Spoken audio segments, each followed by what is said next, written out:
നമസ്കാരം. ഇന്നലെ വളരെ രസകരമായൊരു സംഭവമുണ്ടായി. പിണറായി വിജയൻ താൻ ഇപ്പോഴും മുഖ്യമന്ത്രിയാണ്, തനിക്ക് പഴയ പ്രിവിലേജൊക്കെ ഉണ്ട് എന്ന് തന്നെ ധരിച്ചു വശായി ഡൽഹിയിൽ CPM പോളിറ്റ് ബ്യൂറോ യോഗത്തിൽ പങ്കെടുക്കാൻ പോയി നാറി നാണം കെട്ട കഥയാണത്. താനിപ്പോഴും മഹാനാണ് എന്ന് കരുതി പിണറായി ഇന്നലെ പോളിറ്റ് ബ്യൂറോ യോഗത്തിൽ നിന്നും നേരത്തെ ഇറങ്ങുന്നു. പക്ഷേ വിമാനത്താവളത്തിൽ പോയി കുത്തിയിരുന്നതല്ലാതെ ആ വിമാനത്തിൽ കയറാൻ അദ്ദേഹത്തിന് കഴിഞ്ഞില്ല. എന്താണ് സംഭവിച്ചത് എന്നതിനെക്കുറിച്ച് ബൽറാം നെടുങ്ങാടി എഴുതിയിരിക്കുന്നത് കേൾക്കുക.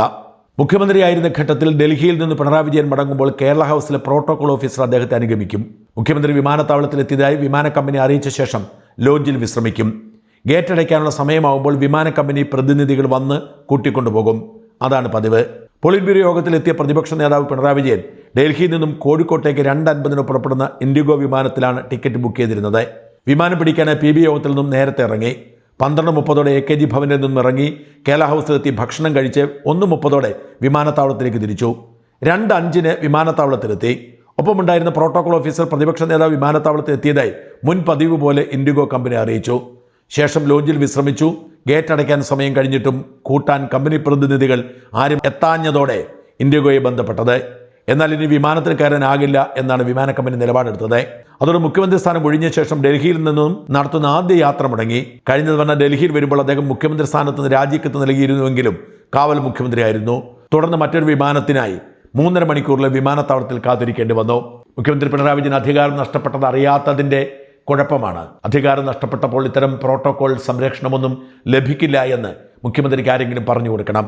ഈ പ്രോട്ടോകോൾ ഓഫീസർ എത്തിയെന്നൊക്കെ പറയുന്ന ഈ കുറിപ്പ് ഒരുപക്ഷെ സത്യമാവണം നിർബന്ധമൊന്നുമില്ല. അധികാരമില്ലാത്തൊരു സാധാരണ മനുഷ്യനാണ് എന്ന് പിണറായി ഇനിയും തിരിച്ചറിഞ്ഞിട്ടില്ല എന്ന് വേണം ഇതിൽ നിന്ന് മനസ്സിലാക്കാൻ. ഇത്തരം തിരിച്ചടികൾ തുടർച്ചയായി പിണറായിക്കും CPM സംഭവിച്ചുകൊണ്ടിരിക്കുന്നു. നോക്കൂ, ഏറ്റവും ഒടുവിൽ സംഭവിച്ചിരിക്കുന്ന മറ്റൊരു ദുരന്തം. പിണറായിയുടെ മകൾ അഴിമതി നടത്തിയതുമായി ബന്ധപ്പെട്ട അന്വേഷണത്തിനെത്തിയ ED ഉദ്യോഗസ്ഥന്മാരെ നിഷ്ഠൂരം ആക്രമിക്കുകയായിരുന്നു CPM ഗുണ്ടകൾ. പാർട്ടി നേതാക്കൾ വിളിച്ചു വരുത്തിയിട്ടാണ് ഈ ഗുണ്ടകൾ എത്തിയത്. എന്നിട്ട് അവർ EDയുടെ കാറ് തല്ലി തകർത്തു. ED ഉദ്യോഗസ്ഥരെ മുറിവേൽപ്പിച്ചു. ഭരിക്കുന്നത് UDF ആണെങ്കിലും ഒരു പരിധിവരെ ഭരണം നടത്തുന്നത് പിണറായിയുടെ പോലീസുകാരായതുകൊണ്ട് അവർ കൈയും കെട്ടി നിന്നു. അവർക്ക് പിടിക്കാവുന്ന പ്രതികളെയൊക്കെ അവർ പിടിക്കാതെ രക്ഷപ്പെടാൻ അനുവദിച്ചു.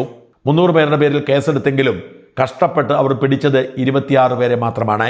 ബാക്കി 20 പേര് ഇപ്പോഴും പിടികൂടാൻ ശ്രമിക്കുന്നു. അതിലൊരാൾ വിദേശത്തേക്ക് കടന്നു എന്നൊക്കെയാണ് പോലീസ് കോടതിയിൽ പറഞ്ഞതെങ്കിലും ആ വാക്കുകളിലൊന്നും ആരും ആത്മാർത്ഥത കാണുന്നില്ല. കാരണം എങ്ങനെയെങ്കിലും CPM ഗുണ്ടകളെ രക്ഷിക്കാനായിരുന്നു അവരുടെ നീക്കം. ഇതിന് തുടർച്ച തന്നെയായിരുന്നു ED ആക്രമിച്ച കേസിലെ 9ാം പ്രതി ഹരീഷ് കുമാർ ജാമ്യാപേക്ഷ കൊടുത്തപ്പോൾ സംഭവിച്ചത്. ഹരീഷ് കുമാറിന്റെ ജാമ്യാപേക്ഷയെ എതിർക്കേണ്ട എന്ന് പ്രോസിക്യൂഷൻ തീരുമാനിക്കുന്നു. മാത്രമല്ല, കസ്റ്റഡിയിൽ ആവശ്യമില്ല, ജാമ്യം കൊടുത്തോളൂ എന്ന് പ്രോസിക്യൂഷൻ പറയുന്നു. ഇക്കാര്യം ചൂണ്ടിക്കാണിച്ചുകൊണ്ടാണ് പ്രിൻസിപ്പൽ സെഷൻസ് കോടതി ജാമ്യം അനുവദിക്കുന്നത്. വാസ്തവത്തിൽ CPM എഴുതിയ ഒരു തിരക്കഥയുടെ ഭാഗമായിരുന്നത്. അതുകൊണ്ടാണ് CPM നേതാവായ പ്രോസിക്യൂട്ടറെ കൊണ്ട് ഇങ്ങനൊരു പണിയൊപ്പിച്ചത്. ഒരാൾക്ക് ജാമ്യം കിട്ടിക്കഴിഞ്ഞാൽ അയാളുടെ മറയിൽ അതേ വഴിയിലൂടെ മറ്റു പ്രതികളെയും പുറത്തെത്തിക്കാം എന്ന CPMന്റെ ഒരു ഗൂഢാലോചനയുടെ ഭാഗമായിരുന്നു ഈ ജാമ്യം. എന്നാൽ അവർ പ്രതീക്ഷിക്കാത്തത് സംഭവിക്കുന്നു. ഇവിടെ പോലീസിന്റെ വീഴ്ചയ്ക്ക് വേണ്ടി കാത്തിരുന്ന ED ഈ അവസരം മുതലെടുക്കുന്നു. പോലീസിന്റെ ഭാഗത്ത് അലംഭാവമുണ്ട്, അവർ ഉഴപ്പുകയാണ്, പ്രതികളെ പിടികൂടുന്നില്ല എന്ന പരാതി EDക്ക് നേരത്തെ തന്നെ ഉണ്ടായിരുന്നു. എന്നാൽ കോടതി പോലീസ് അന്വേഷിക്കുന്ന കേസിൽ ആവശ്യമില്ലാതെ മറ്റൊരു ഏജൻസി ഇടപെടാൻ അനുവദിച്ചിരുന്നില്ല. എന്നാൽ ഒരാൾക്ക് ജാമ്യം കിട്ടിയതോടെ ED ഞങ്ങളാണ് ആക്രമിക്കപ്പെട്ടത്, അതുകൊണ്ട് ഞങ്ങളെയും കക്ഷി ചേർക്കണം എന്നാവശ്യപ്പെട്ട് കോടതിയെ സമീപിക്കുന്നു.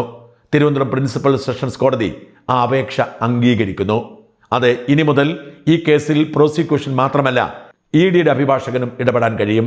ഇതുവരെ പ്രോസിക്യൂഷൻ അഭിഭാഷകൻ മാത്രമേ ഇടപെടാൻ കഴിയുമായിരുന്നുള്ളൂ.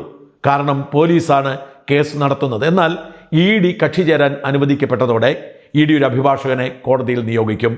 അതുകൊണ്ട് പ്രോസിക്യൂഷൻ പറഞ്ഞാലും പറഞ്ഞില്ലെങ്കിലും EDയുടെ അഭിഭാഷകൻ പറയുന്നത് കൂടി കേട്ടിട്ടേ തീരുമാനമെടുക്കാൻ കഴിയൂ. ഇത്രയും ജാഗ്രതയോടെ ഒരു നിലപാടെടുത്തത് വലിയ തിരിച്ചടിയായിരിക്കാണ് CPMന്.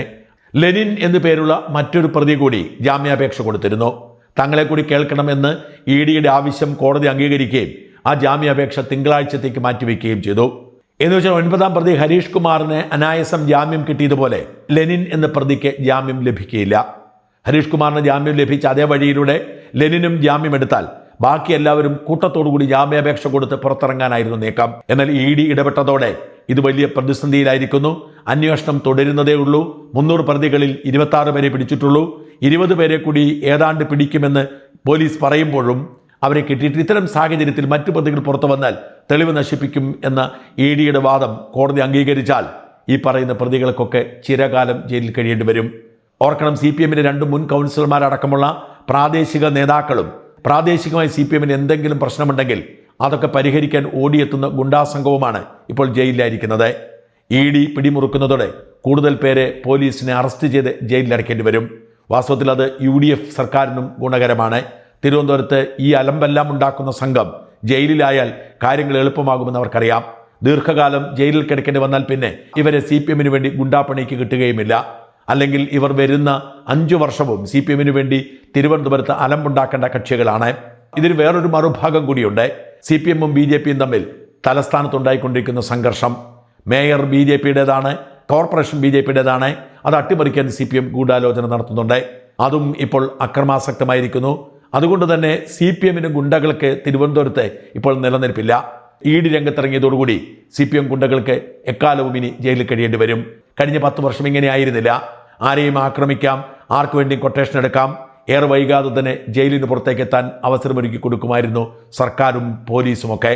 ആ കാലം മാറിയിരിക്കുന്നു. ഇനി CPMന് വേണ്ടി ഗുണ്ടാപ്പണിക്കിറങ്ങിയാൽ ജയിലല്ലാതെ മറ്റൊരു വഴിയുമില്ല എന്ന് വ്യക്തമായിരിക്കുന്നു. EDയുടെ അതിശക്തമായ ഇടപെടൽ ഫലം കാണുന്നു. ഇനി ഈ കേസിൽ EDയാണ് നിലപാടെടുക്കുന്നതും മുമ്പോട്ട് കൊണ്ടുപോകുന്നതും. ശ്രദ്ധിക്കേണ്ട കാര്യം, ED അവസരം കാത്തിരിക്കുകയായിരുന്നു വീഴ്ചയ്ക്ക്. അങ്ങനെ ഒരു അവസരം കിട്ടിയാൽ മാത്രമേ ഈ കേസ് കേരള പോലീസിൽ നിന്ന് മാറ്റി CBIക്ക് വിടാൻ കഴിയൂ. ED ആഗ്രഹിക്കുന്നത് അതുതന്നെയാണ്. CBI അന്വേഷണം ഏറ്റെടുത്താൽ ഒരുപക്ഷെ ED ഉദ്യോഗസ്ഥരെ ആക്രമിച്ചത് ഒരു ഭീകരപ്രവർത്തനമായി വ്യാഖ്യാനിച്ചുകൊണ്ട് UAPA പോലും ചുമത്തിയെന്ന് വരാം. UAPA ചുമത്തിയാൽ ദീർഘകാലം പിന്നെ ജയിൽവാസമാണ്. അത്തരമൊരു സാഹചര്യത്തെ ഓർത്താണ് CPMന്റെ ഉറക്കം കെടുന്നത്. അഥവാ CBI കേസ് ഏറ്റെടുക്കുകയും അന്വേഷണത്തിൽ UAPA ചുമത്തുകയും ചെയ്താൽ പിന്നെ CPMന് വേണ്ടി കല്ലും ഇഷ്ടികയും എടുക്കാൻ ഒരു സഖാക്കളെയും കിട്ടാത്ത സാഹചര്യമുണ്ടാവും. അങ്ങനെ ആക്രമിക്കപ്പെട്ടാൽ ചിരകാലം ജയിലിൽ കഴിയേണ്ടി വരും എന്ന സാഹചര്യം CPMന് മുമ്പോട്ടുള്ള പ്രവർത്തനത്തിന് ഒട്ടും പ്രതീക്ഷാ നിർഭരമല്ല. ഇതിനിടയിൽ CPMന് മറ്റൊരു തിരിച്ചടി കൂടി കിട്ടിയിരിക്കുന്നു. ഒരുപക്ഷെ നാളെ ശബരിമലയിൽ അയ്യപ്പ മോഷണത്തെ മറികടക്കുന്ന തരത്തിൽ CPMന്റെ അഡ്രസ്സ് പോകുന്ന മറ്റൊരു മോഷണ കേസായി മാറുന്ന ഒരു നിർണായകമായ കേസിൽ ബഹുമാനപ്പെട്ട കേരള ഹൈക്കോടതിയുടെ നിർണായകമായി ഇടപെടലുണ്ടായിരിക്കുന്നു. നമുക്കറിയാം, ഏറ്റുമാനൂർ അപ്പൻ്റെ 7.5 പൊന്നാനയെ 7.5 പൊന്നാനയിലെ സ്വർണം മോഷ്ടിച്ചു എന്ന ആരോപണവുമായി ചിലർ കോടതിയെ സമീപിക്കുന്നു. അതേക്കുറിച്ചുള്ള അന്വേഷണ സംഘത്തിനും സംശയം മാറിയിട്ടില്ല. ഇന്നലെ ബഹുമാനപ്പെട്ട കേരള ഹൈക്കോടതി Devaswom bench justice V Raja വിജയരാഘവനും ജസ്റ്റിസ് KV ജയകുമാറും 7.5 പൊന്നാന വിദഗ്ധരെ കൊണ്ട് പരിശോധിപ്പിക്കാൻ ഉത്തരവിട്ടിരിക്കുന്നു. 7.5 പൊന്നാനയിൽ പൊതിഞ്ഞിരിക്കുന്ന സ്വർണം പൊളിച്ചു മാറ്റി അത് ചെമ്പോ മറ്റെന്തെങ്കിലുമോ തകിടുപയോഗിച്ച് അതിൽ സ്വർണം പൂശിയിരിക്കുകയാണ് എന്ന സംശയമാണ് ഇപ്പോൾ ഉണ്ടായിരിക്കുന്നത്. അങ്ങനെ ആ സ്വർണം കൂടി അഴിച്ചു മാറ്റിയിട്ടുണ്ടെങ്കിൽ അതും CPMന്റെ അയ്യപ്പ കൊള്ളയുടെ തുടർച്ചയായി മാറും. CPM നേരിടാൻ പോകുന്ന വലിയൊരു പ്രതിസന്ധിയുടെ തുടക്കമായി വേണം ഇന്നലത്തെ ഹൈക്കോടതി വിധിയെ കാണാൻ. ചുരുക്കി പറഞ്ഞാൽ എല്ലായിടത്തും CPMന് അടി മാത്രമാണ് കിട്ടിക്കൊണ്ടിരിക്കുന്നത്. ഭരണമൊഴിഞ്ഞിട്ടും അവർക്ക് നേരെ നിൽക്കാൻ കഴിയുന്ന സാഹചര്യമില്ല. 7.5 പൊന്നാന മോഷണത്തിന് വിശദാംശങ്ങൾ കൂടി പുറത്തു വന്നാൽ ഇനി വരാൻ പോകുന്ന കാലത്തും CPM മുൾമുനയിൽ തന്നെ ഭക്തരുടെ വിമർശനം ഏറ്റുവാങ്ങി മുമ്പോട്ട് പോവേണ്ടി വരും. തിരുത്താൻ പോലും അവർക്ക് സമയം കിട്ടിയെന്ന് വരില്ല.